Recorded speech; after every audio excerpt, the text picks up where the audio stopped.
Hi, I'm Laura Cox Kaplan. You're listening to She Said, She Said.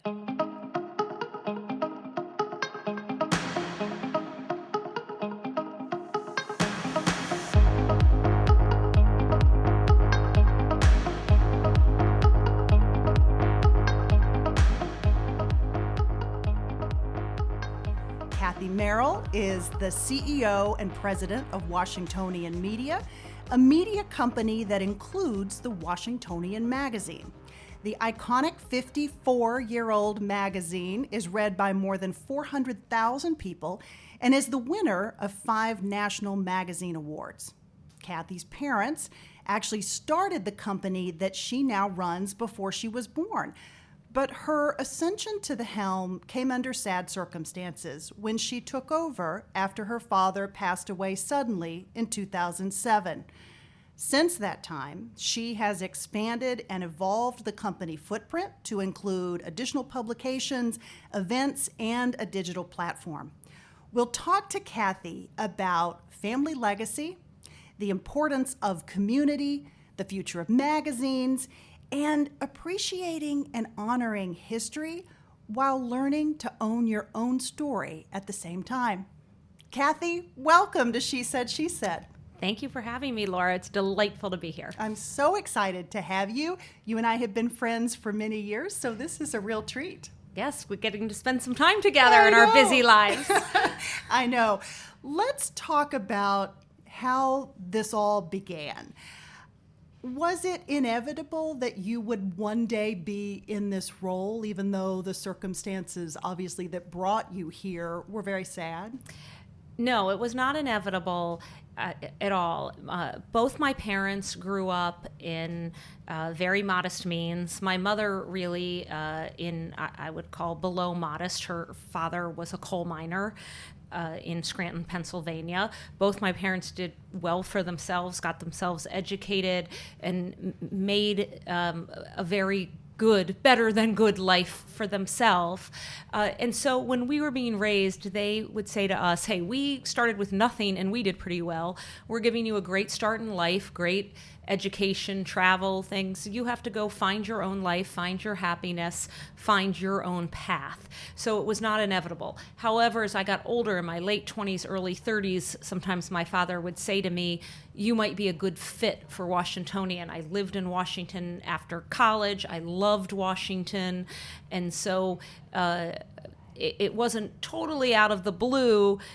But at the same time, I was leading my life doing other corporate America jobs, expecting to do that for much longer. Yeah, talk about what you were actually doing at the point in which you realized that you were going to make this transition. I was 37 when my father passed away. I was working for a very large government contractor, 75,000 plus employees. I was working for a man named Michael Huerta, who just stepped down as head of the FAA about a year ago. I had the great honor of working for him, basically running Easy Pass and helping run Easy Pass. We collected $2.7 billion in tolls every year and ran, the Easy Pass network is a bunch of different government contractors, but this was the one that controlled 80% of the network, and SunPass in Florida and part of FastPass out in California. And I was having fun doing that. It was a great job, but it was a big corporate company. Yeah. So you were living your own existence, as were your siblings. Were you involved at all with the family business at that point? So I grew up in Annapolis, Maryland, and we published the local newspaper in Annapolis plus 5 other newspapers in Maryland. And my father bought those about 3 months before I was born. And that was always part of our life. I can't remember not going to the newspapers, not being in the press room, not being covered in ink.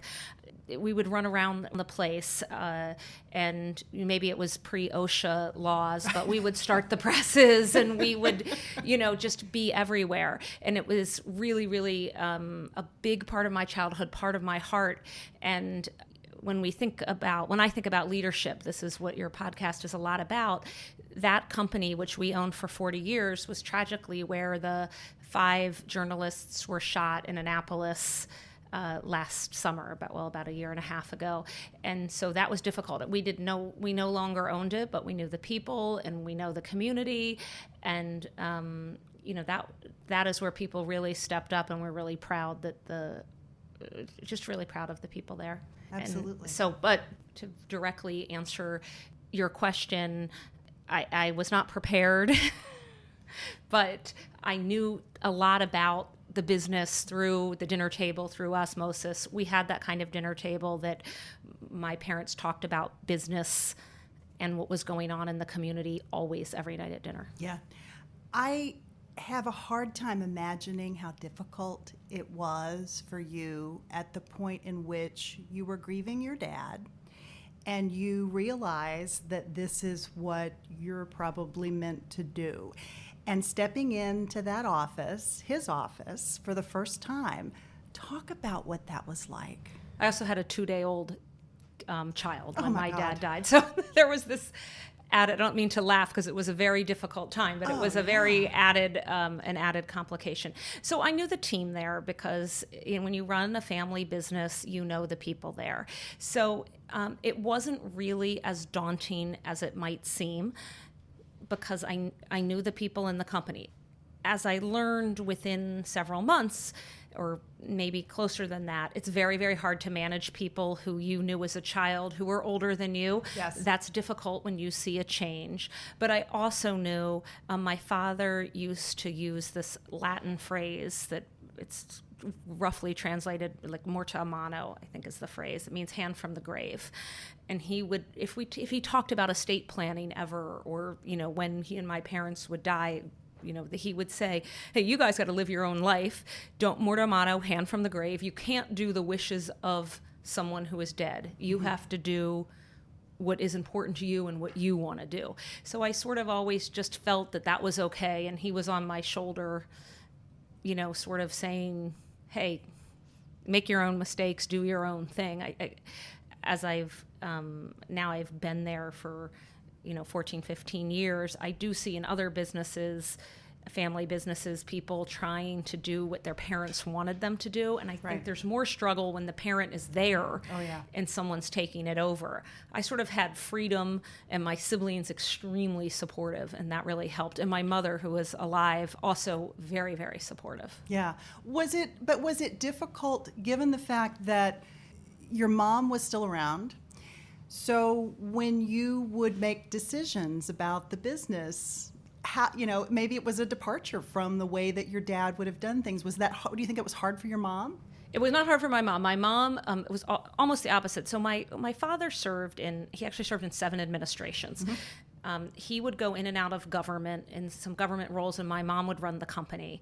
And my dad used to joke that the financials were always better when my mom ran the company. And so it was almost the opposite. My mom was so worried about sort of telling me what to do that whatever I did, she would say, oh, that's a great idea. That's a great idea. You're so smart. And I'd be like, no, Mom, seriously, tell me I'm screwing up. But she just wanted to be a supportive mom. She would not criticize at all, even when I asked for it. So that wasn't really a challenge. The challenge was when people would say this phrase that really got under my skin, which was, your father would never have done that. Mm. That's really hard, and it's hard to not snap back at someone, well, he's not here, or well, he's dead, and you kind of thing, and find the right balance of how to answer that comment. Talk about or provide advice to our listeners for what how you evolved and how you dealt with that situation. You alluded to the fact that you were very young coming into the role, so there's a number of different factors, right? You were young, you were becoming the boss of people who had known you since you were a child, or even before you were born, right? All the dynamics associated with that. Give us some perspective on sort of advice that you would give for others who might find themselves in a similar circumstance. I know this sounds so cliche, but it really is trust your gut, trust your gut, and get involved where you want to get involved. Even to this day, I get very, very involved in whatever is the cover of the magazine. My father didn't get involved. He left it to the art director and the editor and this is a tiny example. I got very involved in one of my first covers. There was, it was actually 2 women on an Adirondacks chair, I'll never forget, and one of the women had like what I deemed to be like a very ugly, unfashionable sweater. I was like, we need a different sweater. We need to color the sweater. We need to do something. And everyone looked at me like I was insane. It's a sweater and a picture on it, but I cared because I wanted it to reflect the brand, a new brand, to be more current. And so I just started digging in there where I wanted to dig in. So it really was trust your gut. Managing people is hard no matter what. And managing people you've known is, I think it's no different managing them because you want to be honest and upfront with people. It's harder to read them perhaps because it takes a little longer. If you think of any of your friends' parents, you think of them as Mr. and Mrs. whoever. You don't think of Mr. whoever, your best friend's dad, as someone who has strengths and weaknesses. You just think of them as, Mr. Jones. And so figuring that out was a little more challenging. It was just different in every case. And unfortunately, having to let some people go was because I took over right before the recession. Right. So, like everyone, we had to pull back, and it was hard and painful, and I lost a lot of sleep over it. Yeah. You've evolved the company, not so much the brand, but you've evolved the company and expanded the footprint of the business. Talk a little bit about some of the other ways that you've changed the family business. So when my father passed away, we had 5 newspapers in Maryland and actually some real estate company as well, which I sold upon his death and kept the magazine. But the magazine was part of a bigger company. I mean, that company had 300 or 400 employees, and this was 60 employees. So I knew that it wasn't going to survive as one on its own with just one magazine. And so it was doubling down on the web. It was launching a wedding magazine, launching a visitor's guide, doing custom media, events. We had never done events. So we did an event with sponsorship that went really well, and I was very lucky to have good counsel. I'm someone who believes very strongly in asking for advice and asking for advice from the right person at the right time. I think that is a key to anyone's success. I think a lot of people know to ask for help. The challenging part is knowing who to ask what help for. If I have a mothering question, a parenting question, I'll ask people I think are great parents. If I have a magazine question, I ask people who I think are very good magazine owners. If I have a question about charity or anything else, a personal challenge, I might go ask a different CEO. So I asked a lot of people questions, and frankly, when I took over, I had a lot of breakfasts and lunches.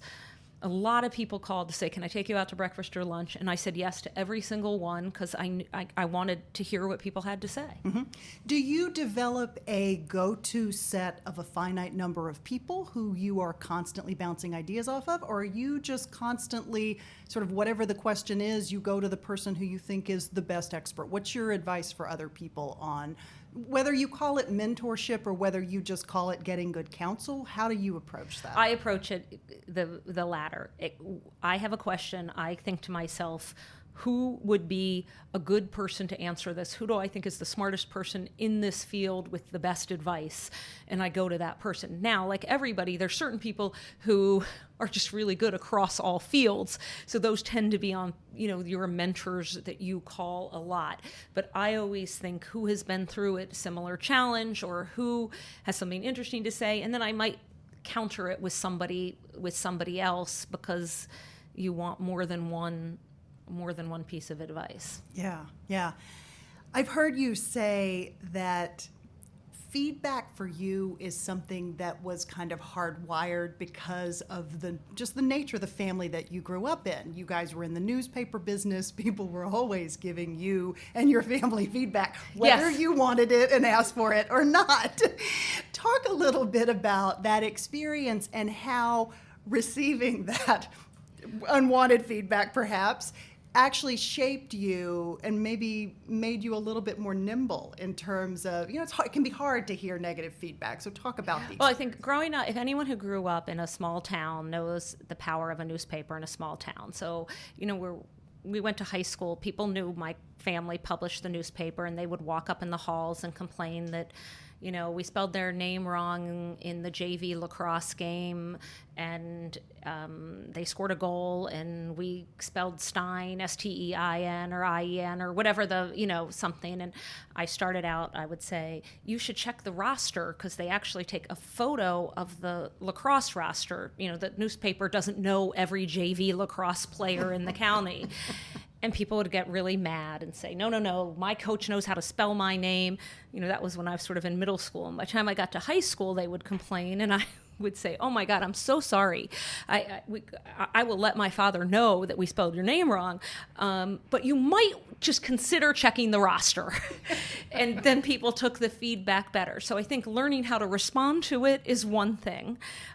Feedback, taking it, because a lot of people have legitimate complaints about things.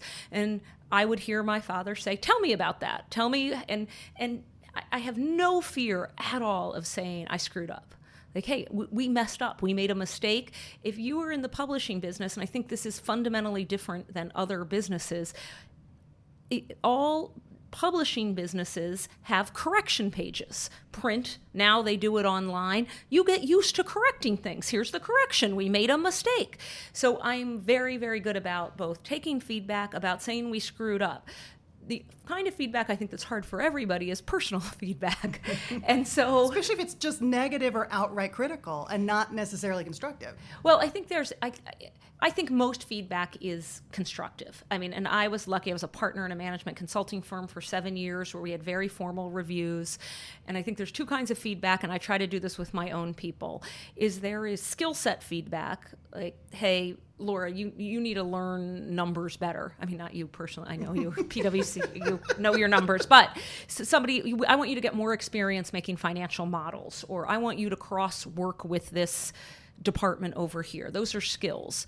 Feedback that's harder is, telling a shy person that, hey, you're isolating yourself from the office, or giving people personal feedback, or, hey, you're eating up too much air in a meeting, or your style is abrasive.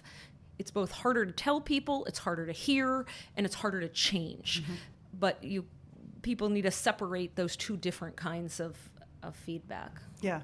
What about not taking just criticism to heart? We are in a very challenging period, let's say, in which people seem to not feel any boundaries about just saying whatever vile, vicious thing might cross their mind. It's certainly not true of everybody, certainly.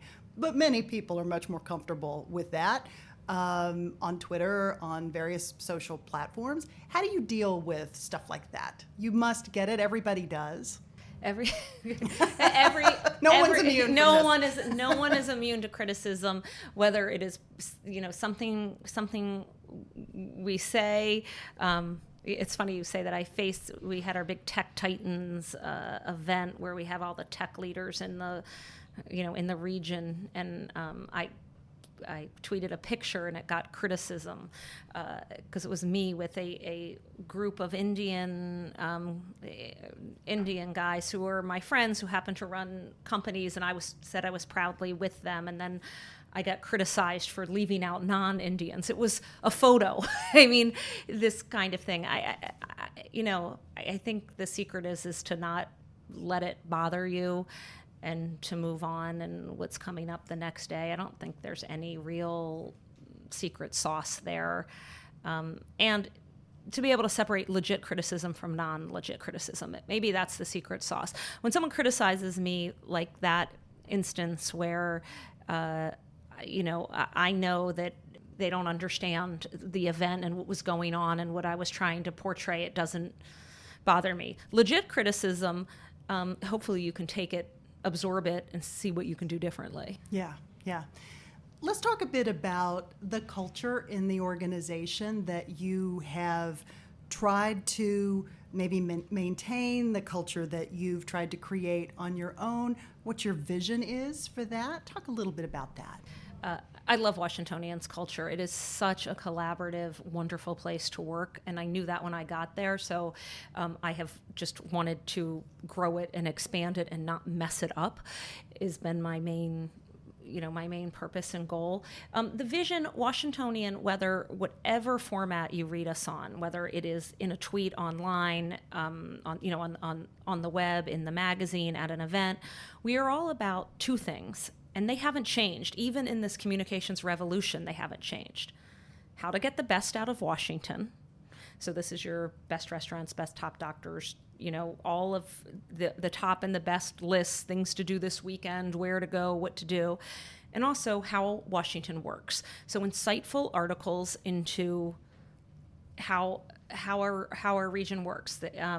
There's a great piece in this month's magazine about civil war in Reston, basically Reston on whether it should be more developed or less developed, given the guy who founded Reston, Virginia. That is a real insight into what's going on in our community. That hasn't changed. And we try to every day make sure that everything we do reaches a level of excellence and answers one of those two imperatives. Yeah.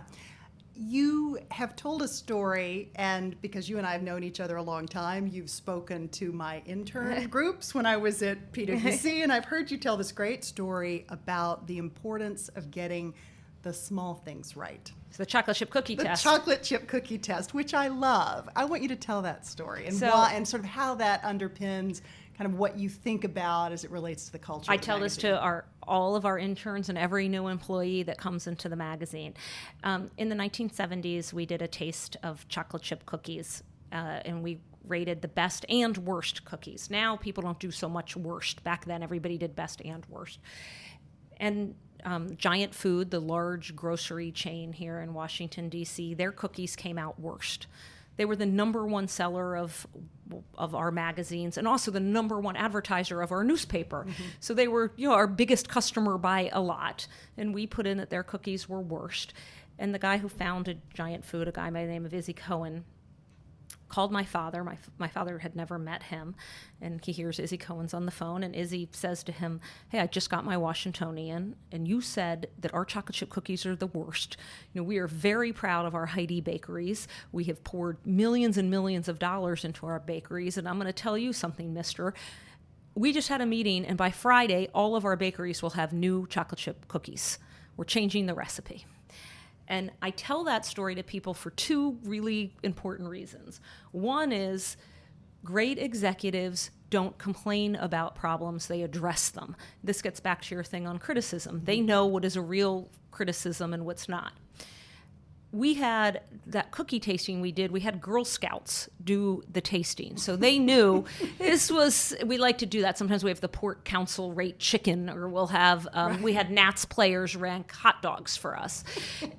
But Girl Scouts weren't lying. They knew we were a trusted source. So he, as a great executive, changed the recipe. But the second far more important piece to this is that we have to get the small things right. People know a good chocolate chip cookie from a bad chocolate chip cookie. Everybody knows that, I think. I mean, it's, pretty well known. You can test it for yourself. If we don't get that right, people are not going to believe us on lawyers and doctors and what's going on in Reston and whatever story we write about. So getting the small things right matter to keep the brand strong. That's how our brand has been strong for a very long time. When we say this is the number one restaurant in Washington, you go there. Now you might say, look, I think this one, number 3, is better than number 1. They're at the top. There's a little bit of subjectivity at the very, very top. But it's not going to be not on your list. It better be good. We have our food critics for every restaurant we review. They go there at least 3 times. They don't go there the first month that it's open or first 6 weeks that it's opened. All the bloggers do their review that first week. We know, and people in the food industry know, is the first week can be amazing. If you bring Eric Rapar down from New York for your opening, or whoever the celebrity chef is, it might be amazing. Other people, look, they're trying to get the kinks out. It's their opening night. They're slammed. It might not be so good. And so that isn't a good time to really test a new restaurant. You got to go multiple times after they've, smoothed things out or the famous chef has left. And so we try to get that right because people know a good restaurant from a bad restaurant as well. Yeah. The community that you try to bring together under this umbrella is a very diverse community. You're looking at a tri-state area that is both geographically diverse, it's diverse in terms of what people do, so demographically diverse. Like, it's a real challenge. How do you do that? How do you think about this notion of bringing this very large community together? It's a great question, because we have 2 states and a district. We have, therefore, 3 local governments. We have a federal government. We have business. We have arts and society. We have charities. There's more nonprofit organizations in Washington, D.C. than anywhere else in the world.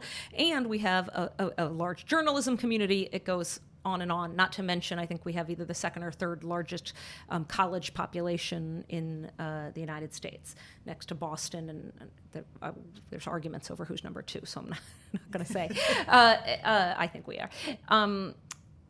We think of it as a giant Venn diagram, that each of these are circles of people, and people tend to know each other within their circle. The circles tend to overlap in cultural places, okay? That is both cultural and nonprofit organizations, both on a national level, let's say the Kennedy Center, or I'm on the board of Ford's Theater, you get overlap there. If you volunteer at N Street Village or Covenant House, it helps the homeless, or I don't know anyone who doesn't have some type of organization they support. We were volunteering at Capital Area Food Bank, my boys and I, last weekend. This is where places tend to intersect and people tend to intersect, so we try to be there, and we try to, with our events, have events that bring those communities together. Yeah. So our Tech Titans event, which I referred to, the entrepreneurs tend to know one another, and big money might know one another. We are, if you look at our Tech Titan lists, we have lobbyists that lobby on tech. We have journalists who cover tech. We have big, VC money and that invests in tech here. We have established tech players. We have young startups. They love a place where they can come together because a lot of Washington is very siloed. Yeah, absolutely. And so we like to, when there aren't cultural places that bring people together, we like to do that. And so when we see those disconnects, we do. We do Top Doctors. We have a big event around doctors. Most doctors don't get to meet other people in their field. They work in their office. They know them through the phone, through referrals. But we believe, and I believe strongly, whether that's doctors or tech, good things happen for our community when people meet.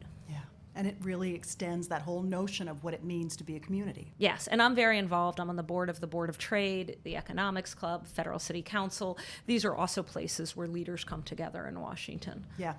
We haven't talked about this, but I think it's a really interesting element of the story, and that is the history of Washingtonian magazine itself. So it predates your family by a few years, but I think its founding and creation is fascinating. It was founded by Laughlin Phillips. So for people in Washington who know the Phillips Gallery, that's the same family. He was a longtime CIA agent, an undercover agent. Came back. The city magazines were just starting out in the country. Philly had taken their chamber magazine in Philadelphia and turned it into a magazine, and he saw this rise, this beginning of what was going to become city and regional magazines. And so he founded it. People thought that it was a front for aspiring because he had sort of come out of the CIA, and by then people knew, and he was a very well-to-do man. So some of the early issues, it's sort of if you find yourself in Mozambique, here's a good restaurant, which was not particularly local or helpful. But there's some really, really fun topics that he did. The magazine, however, was not making money. And so my father bought it from him. He put that money into founding the Phillips Gallery. So we sort of have a family joke that we should always have free access to the Phillips Gallery.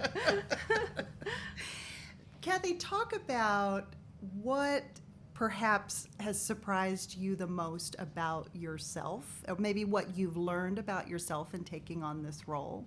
Oh, that's such a good question, because I've managed people prior to this job in my other careers and the other places I've worked. But I don't want to call it the burden, but the weight of ownership is very surprising to me, and as a woman as well. I'm going to say motherly instinct, but I know my friends who are men who own companies feel this as well. Maybe it's more parental. It's more motherly. parental. Yeah. The taking care of the people that work for you. So the success of the magazine is, to me, I don't think of it we have to make a profit because I need money and I want to put money in my. I think we have to make a profit because all these people have jobs here and their families depend on them and they like working here. And so the feeling of the people who work there and my responsibility to them has surprised me. I didn't know that coming in, that would be the thing that I carry with me 24/7, that I am responsible for these people, the people that work there. When you work somewhere else, there's always someone above you who is responsible. Once you're at the top, you realize, oh no, it's all on me. Mm-hmm. Like if we fail, I fail everyone here. Is that lonely?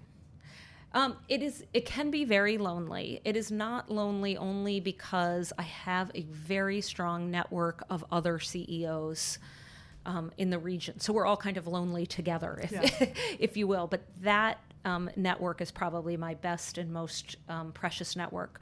I belong to a group called YPO, Young Presidents Organization. It's a worldwide organization, and that has provided me great guidance and help and support. But at the end of the day, if you're the owner of a company, no one says to you, good job, ever. You never get a good job. And so you just have to get used to that. Early on, that was like, wait, I did this awesome thing. We had this great year. And I'd sort of look around and it was like, I'd pat myself on the back. Okay, we had a great year. But over time, you get used to it. Yeah. Because this is a family business, because you have two young boys, they're still very young. But how do you expose them to this notion of the company, the family business? Sort of what's your vision where they're concerned? Well, I tell them the same thing I grew up. Don't expect this coming your way. You have to make your own way in life. And the chance that they will love something that I love is very, very slim. 80% of second-generation businesses fail. And so, because they just don't have the passion that the owner had. So I don't expect them to come in to the family business. That being said, they come into the office a lot. They know what we do in the office. They know that the people are there. I hope they know how hard I work. I get in early. I tend to stay late. They know that. So I want them more than anything to see the work ethic. So I care about that. But also what I was talking about before is the responsibility that comes with it, and that the people who work at Washingtonian, that is what puts food on our table. That's what gives us the life that we have. And so they should feel the gratitude toward the people that work there the way I feel that gratitude. Yeah. I know your parents were very humble people and very focused on giving back, very focused on their community. How do you work to keep your boys humble? I don't know any parent who feels comfortable in their lifestyle, who doesn't worry about this for their children. We all worry about it. I make sure that we volunteer. We have a family foundation. The kids, even since they were little, are involved in that. They understand where we give and why. They understand that it's not just money, that you have to go do things. But I also think it boils down to listening to them, and when I hear something come out of their mouth that I find sounds to me unappreciative or, and not that they always know when they're saying something, but to call them out on it.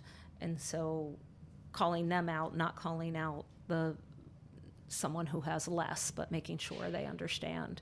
But I hope, my boys are 13 and 14, and tough ages. Yeah. It's tough ages. They're teenage boys, but that would be if they grew up to be not grateful, that would be the biggest disaster of my life. I mean, they should know gratitude, and hopefully they do. Yeah. Because we are at the start of a new year, what about tips and advice for goal setting? Any practices that you engage in that you find particularly helpful or useful, you think people would be interested in? Years ago, there was a group of us here in Washington that would have New Year's Eve together every year. And I don't know how it started, but way back when, it started where everybody would get up and they would do 2 goals. So they would do a practical goal and an ideal goal. And I sort of still think that way. So a practical goal, I remember it's sort of the first time someone did it, we were in our early 20s, someone stood up and said, my main goal is to stop going to other bank ATMs. I'm not going to pay that $2.25. I'm not going to do it. And because it used to be a bigger fee, I think, right, than there is now. So I sort of think that way. Like if I want to lose weight, or if I want to drink less Diet Coke, or anything of that to me is my practical goal. And I have one of those every year. And then I have an ideal goal that can range from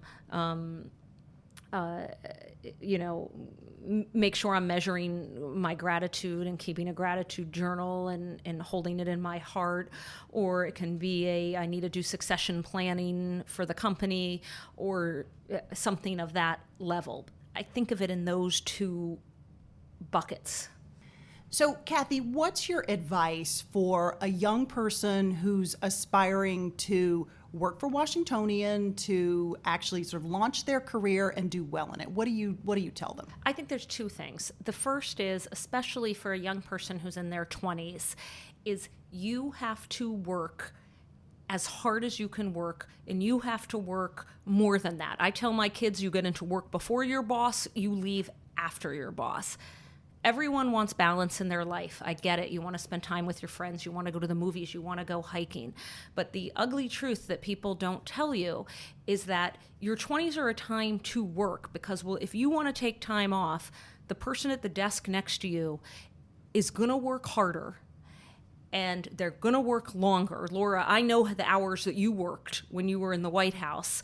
I worked similar hours. I mean, weekends, everything. If you get ahead further, then when you really have something to balance, when you have children, when you have a spouse, when you've been working hard for many years and you need a break, you will have gotten further faster, and you will have built up the equity to say, I'm going to a parent-teacher conference, I'm going to the play, I'm coming back later this afternoon.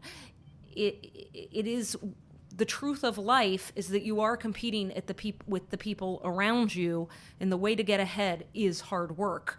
And the time to do that is in your 20s, so you can buy your balance. You can have balance in your 30s. The second thing I tell people, I love your friend Sheryl Sandberg and her advice about negotiating, but I think people have lost a little bit of nuance in this. You have to know your lane. If you want to come work at Washingtonian as a food critic, listen, you're not going to negotiate salary.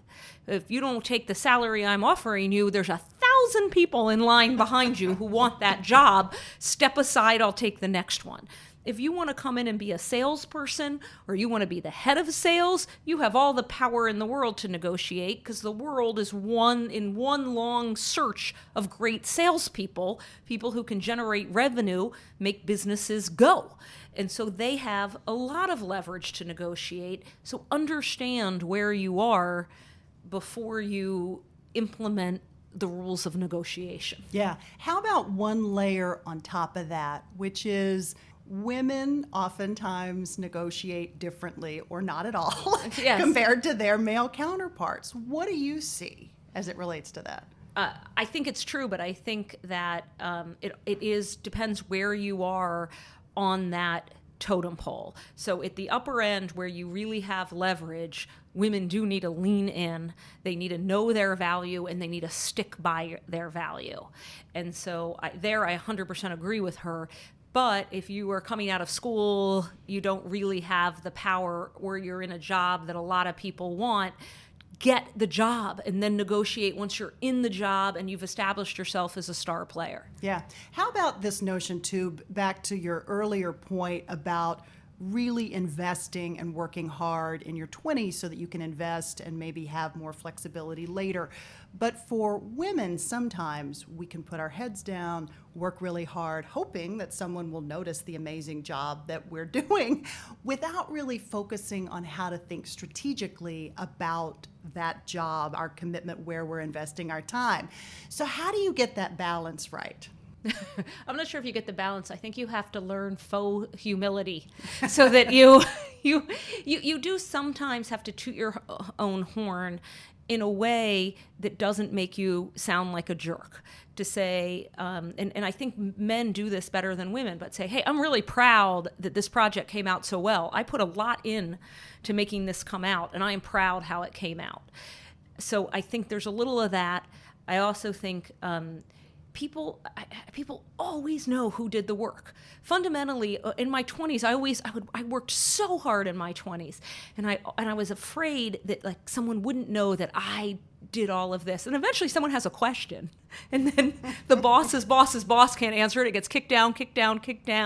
And the person at the bottom of the totem pole, when I was starting out as an assistant and all of this stuff, someone would ask. And I think that's true. You always find out who did the work. So if you put it in, it is going to be discovered. But it also helps if you give yourself a little bit of, if you talk.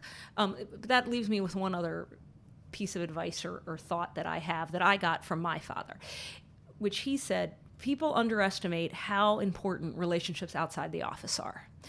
Always go to the softball game, even if you don't play softball. Go out for drinks after work. Go hang with people from work, because people tell you things outside of the office that they would never dare raise inside the office. You learn who doesn't get along with who, or maybe who gets along with who, or an opportunity I had in my life when I was working for that large government contractor. A bunch of us went out for beers one night, and one of the head guys was complaining about having to fly to Dallas to do some negotiations. And he never would have told me this, I didn't have that much interaction with him. And I said, God, that's so fun though. I love negotiating. It's something that I tend to be very good at, and it's really fun. And then, the next day he called me and he said, now you're going to headquarters and you're doing this negotiating. And it gave me some visibility in a very large company. But doing stuff outside of the office, not beyond friendships, it helps you understand what makes people tick. It helps you get ahead. Yeah. Any other advice as we start the new year? My piece of advice that I give to my children and to everyone who comes through Washingtonian, because I think that there are magic words that help people, and the magic words in life are, is there anything I can do for you? Those are the words that, when I was in consulting, I got promoted 5 times in 5 years. I became youngest partner in a worldwide firm, and I started on the secretarial staff. And all I did was go around to people and say, is there anything I can do for you? If you say it to your spouse, if you say it to your parents, if you say it to a coworker, if you say it to a manager, is there anything I can do for you? it will change the world. And if I speak sometimes to high school kids, I say, go home tonight, and after dinner, when you're cleaning up, say to your parents, is there anything I can do for you? And I promise you, they'll just have a heart attack and die on the spot because of happiness. Because nobody says that out of nowhere. But I actually interned at Washingtonian one summer in college, and it was before we had computers. I tell the interns that. And I don't think we were a better generation. I think this generation is a better, smarter generation. I feel that very, very strongly, even with all the knocks on millennials and the next, why they are. But they can also really, really get sucked into the computer, the web, Twitter, all of this. We got bored.